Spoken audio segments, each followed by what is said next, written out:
Assalamualaikum warahmatullahi wabarakatuh.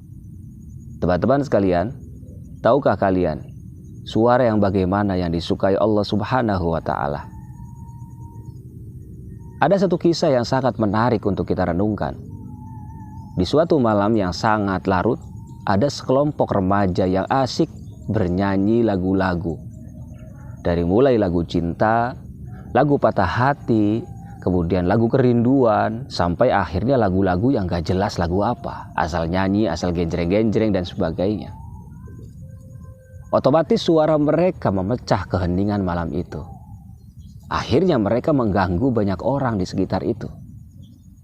Datanglah seorang ahli hikmah, kemudian menegur mereka dengan sangat lembut. Wahai para remaja, suara kalian indah. Suara kalian sangat merdu, tetapi belum tentu bisa dinikmati oleh banyak orang. Apalagi dinikmati oleh Allah Subhanahu wa Ta'ala. Belum tentu bisa disukai oleh banyak orang, apalagi disukai oleh Allah Subhanahu wa Ta'ala. Ditegur seperti ini, para remaja tadi kemudian berbalik bertanya kepada seorang ahli hikmah tadi. Lalu suara yang bagaimana yang disukai Allah Subhanahu wa Ta'ala? Sang ahli hikmah tadi kemudian menjawab, minimal paling tidak ada 3 suara yang disukai Allah Subhanahu wa Ta'ala sesuai sabda baginda Nabi Muhammad SAW. Yang pertama adalah suara kokok ayam jantan di pagi hari. Kenapa suara ini disukai Allah Subhanahu wa Ta'ala? Karena suara inilah yang membangunkan manusia untuk beribadah kepada Allah Subhanahu wa Ta'ala.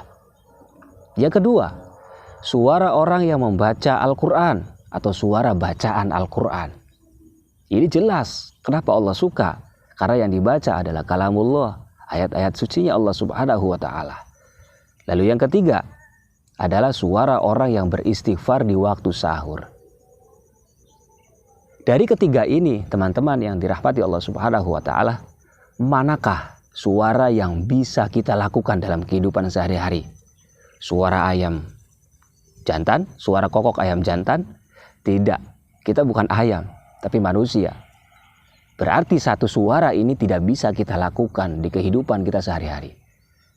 Cuma ada 2 yang harus kita lakukan. Membaca Al-Quran atau beristighfar di waktu pagi, di waktu sahur. Membaca Al-Quran berapa ayat? Bisanya berapa ayat? Sempatnya berapa ayat?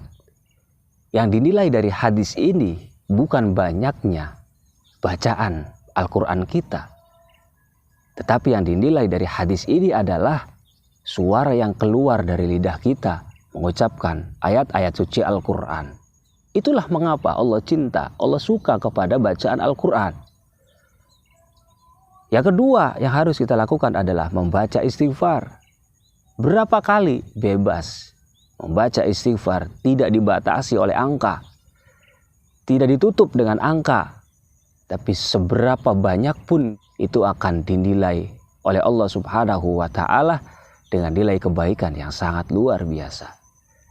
Dari video ini, teman-teman sekalian, mari kita membaca Al-Quran, kita beristighfar di waktu pagi, agar kita termasuk orang-orang yang disukai Allah Subhanahu wa Ta'ala. Kalau tangan kita tidak disukai, minimal suara yang keluar dari mulut kita disukai Allah Subhanahu wa Ta'ala. Kalau mata kita tidak disukai oleh Allah Subhanahu wa Ta'ala, minimal lidah kita disukai oleh Allah Subhanahu wa Ta'ala. Kalau hidung kita tidak disukai Allah Subhanahu wa Ta'ala, kalau telinga kita tidak disukai Allah Subhanahu wa Ta'ala, minimal suara yang keluar dari mulut kita ada yang disukai oleh Allah Subhanahu wa Ta'ala. Sehingga kita termasuk orang-orang yang sangat berbahagia karena sudah disukai Allah Subhanahu wa Ta'ala. Bayangkan kita cinta kepada seseorang, pasti kita ingin orang tersebut cinta kepada kita. Ketika kita cinta kepada Allah Subhanahu wa Ta'ala, kita pun pasti menginginkan Allah pun cinta kepada kita. Caranya bagaimana? Membaca Al-Quran dan beristighfar di waktu sahur. Demikian, mudah-mudahan bermanfaat. Kita akan berjumpa di video berikutnya. Wassalamualaikum warahmatullahi wabarakatuh.